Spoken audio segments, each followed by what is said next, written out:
Hello everyone, my name is Emma and I'm a PhD student at Durham University. Welcome to my presentation on the world of the early modern home as seen in a collection of court depositions transcribed and published by the Victorian antiquarian James Raine.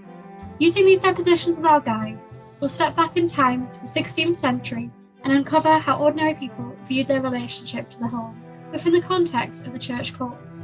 On screen, you'll have just seen a modern journey up towards Durham Cathedral, where these consistory court cases would have been heard. For many of our deponents, however, this journey would have been far more impressive than it seems today. Often illiterate and relatively humble individuals, the opulence of Durham Cathedral was a major contrast to their own homes, and it's those homes that we'll be thinking about in this presentation. First, I'm going to explore the collection as a whole and talk about which areas of the home stand out, and then we'll move on to think about two of the most significant areas of the home in these court documents. We have in this volume from the Surtees Society an eclectic collection of depositions ranging across the centuries. What we have in this transcribed volume is a manageable chunk of the court records for thinking about the early modern home. Taking this deposition book as a discrete source then, we have a corpus of court documents dating from the early 14th to the later 16th century. For this presentation, I've consulted the documents with at least some English text. This gives us around 290 separate court cases to consider, and many of these have multiple different depositions included within them. So this really is a brilliant source for understanding early modern life in the northeast of England. And I really recommend taking a look at this book online, even if it's just to get an idea of what kind of insults people like to call their neighbours 400 years ago. Now, of these court cases, there are around 70 which explicitly make reference to the house. And I was initially quite surprised by the fact that less than a quarter of the court cases refer to the house, despite its centrality to everyday life. Now, one reason for this may be due to a choice by James Raine, the antiquarian who produced the text. An area of great interest for him was the Northern Rebellion of 1569, and in this, the house is secondary to the church. So in the depositions relating to the Northern Rebellion, the house is only a secondary location. People look out their windows at what's going on in the street, or they describe themselves as being in their house completing everyday domestic activities, as a way of emphasising their absence from seditious or treasonous activities. In these depositions, the house is a place of safety separate from the activities which are happening elsewhere. That is, in all but one case, as the man describes services being sought at home to aid in the construction of an altar in the church. Nonetheless, the home remains a central location in early modern court proceedings, and my work with other deposition books from the early modern Durham church courts has confirmed this. But looking at this book at its broadest level, I extracted from the printed text all mentions of the home and household locations and the related text around them, and I fed this into a program which makes what's called a word cloud, which you'll see on the screen now, and that gives a visual indication of what's going on in the text. And you'll see on screen some of the descriptions people use to describe houses, as well as some other phrases. So in some cases, the house is described by the name of the person who lived there. We've got Widow Whitfield House, Said Smith House, got Robert Smith House, Agnes House, Own Dwelling House. People talk about the bed that a couple dwell in together. You've also got, which is one of the things that I found quite interesting, a description of the house by its nature. So the one in pink and the left-hand side where it says Mansion House, that's from a court case where it was a more wealthy individual and the house is described in much less detail. And you've got some other examples in the document where the actual physical space of the house becomes important. So in one case where someone says that £60 wouldn't repair the house, it would build a whole new house, or someone describing how much more wonderful their uncle had managed to make the house by adding a new chamber. So there's lots of different ways that people think about their home in these court documents, and we're going to delve into that a little bit more now. When I had pulled from the text all of the mentions of household locations, I printed out the documents and looked for key themes. Let's take a look at what I found. So on screen now, you have the examples of when houses are the site of some kind of activity. So the deposition refers to the house in the manner that the events took place there. So for example, activity takes place in friends' houses, neighbours' houses, or the examinate's own house. Looking at one example, this is an event that took place, quote, in the examinate's own dwelling house. Or in another case, someone was at the said Sanders door. That's where it took place. And as you can see, it gives a sense of geography and spatial awareness to what's going on. But the second type of reference to houses is perhaps even more important. And that is where houses are referred to as what I've described as places of action. So the house shows up as a place where the action being proposed about takes place. And because of the nature of church courts, the actual issue referred to differs greatly between cases. So we have individuals writing their wills, working at home, sitting by the fire in a time of sickness, or they're simply drinking and making merry with their friends.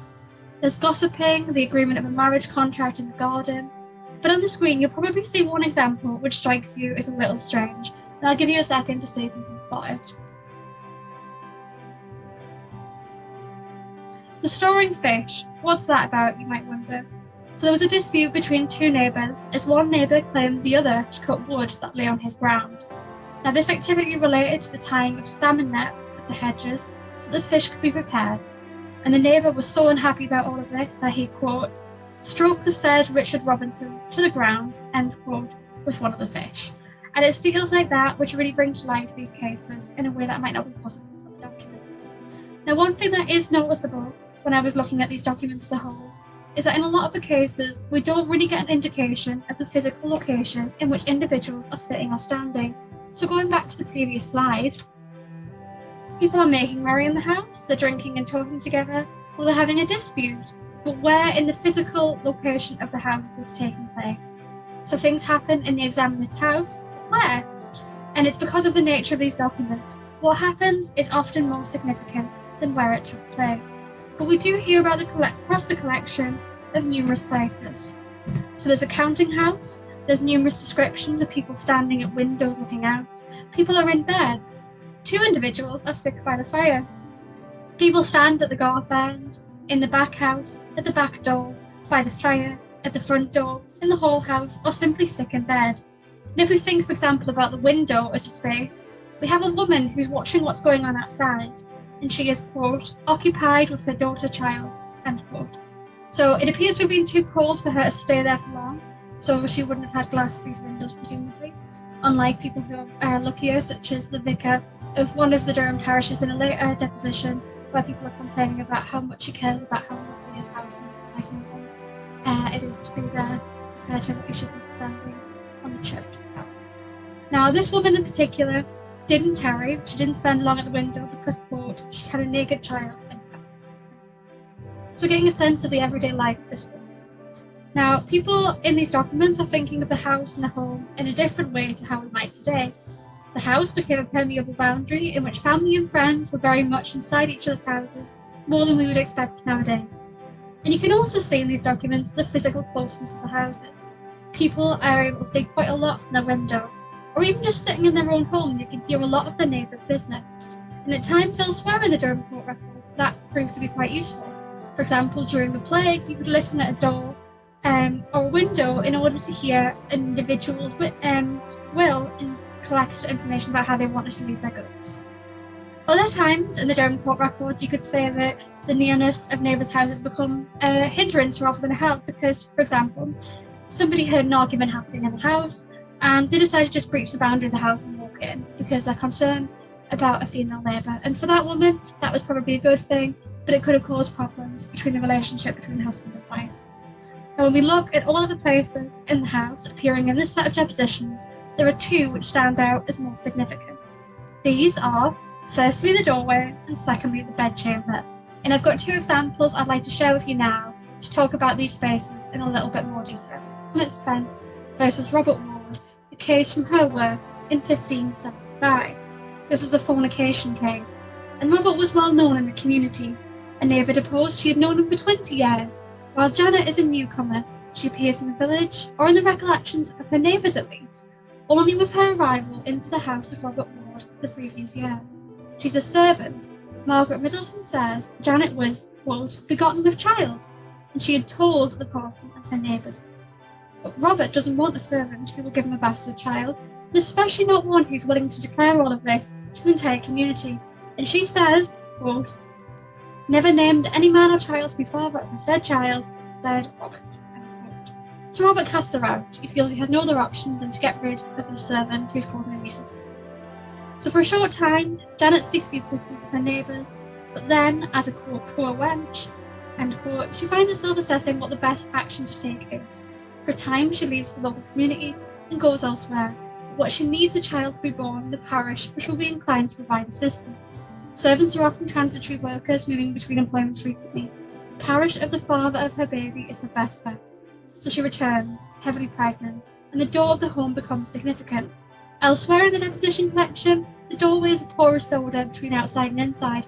People sit in the doorway, they stand there, and the friends' homes appear as almost an extension of their social world. However, here, the door is shut. Janet is at the said Robert's house indoors. It's in the morning, between 10 and 12 on a Sunday. She's desperate, crying out, so piteously, at the doorway. She says she has nowhere else to go. She'd been staying with a woman she described as Park's wife, but now she was near the birth, she'd been cast out. She's sobbing, and the door is closed against her. She wails, she cries out. It's a Sunday. Can you imagine the commotion? You're going to or coming from church, and there's a wailing young woman lying outside of one of your neighbour's doors. A church warden, Christopher Stockton, is called by the parson to try and deal with the noise. He asks Janet to go into some house, aka stop disturbing the community. Doesn't really matter where she goes, just not here. She then, quote, said that she would either die or live at the said ward's door, holding up her hands and asking of God that she and the said child never prospered if it were not the said Roberts. It's a very impassioned cry. Then, from there on, we have a little more understanding of the desperation Janet felt coming from the womenfolk. She's been impregnated by her master, perhaps unwillingly, and she's in a potentially life-ruining situation. So Margaret knows that Janet is like to be lost without women's help. The parson and the neighbours ask her to provide assistance. Margaret's a midwife, so she finds Janet with numerous good wives and is asked to provide her services. She says she'll only do so if Janet swears she's being truthful about the father of the child, and Janet promises that she is. Janet is then carried away from the doorway, having secured at the very least short-term support. What did Robert Ward give, though? The neighbour urged Robert to assist Janet. His response was, he'll give her 10 shillings if she'll leave, but he's not the father of the baby. No one believes that, and none of the witnesses provide any alternative example of who the father could be. So how do we interpret Janet's actions? On the one hand, we have a very distressed woman, clearly in desperation, a poor wench, with no option but charity. However, she's not wholly without power. The closed doorway provides her with a power she otherwise may have lacked.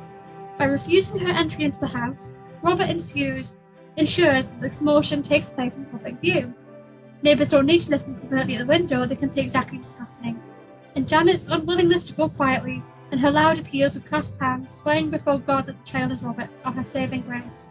By closing the door against her, he ensures that the action takes place in the street and gives her a power that she otherwise would have lacked. Now to think about the sickbed. In the case of Thomas Hopper, it's not a bed, but a couch by the fire. He's about to make his will. And an interesting aspect of this is that at the same time Thomas lies dying, there's a young labourer having breakfast in the house, and he's deposed to give a few details about the legacies. What's important here is that Thomas is lying by the fire, and his father is trying to ensure he gets the bequest he wants from Thomas. This is happening a few days before Thomas becomes totally insensible, singing rough songs, and even at this time, he's barely able to communicate. Humphrey, his father, ends up preventing others from visiting his son, and some neighbours are suspicious, saying that Humphrey conjured the devil when his son was mad. Thomas's servant is describing the pain of Thomas's illness, how mad he seemed. He didn't know his father when he visited. He said his dad was a black devil and told him to go. And he tells a man called Bartram to get his father from the room because, quote, this little thief helped away with my goods. Thomas is insensible, but is there some truth to this? Because in some of these depositions, Humphrey's pushing his son to give goods, and it feels slightly uncomfortable. But Thomas had not made his will when he was more well, and he declined to do so.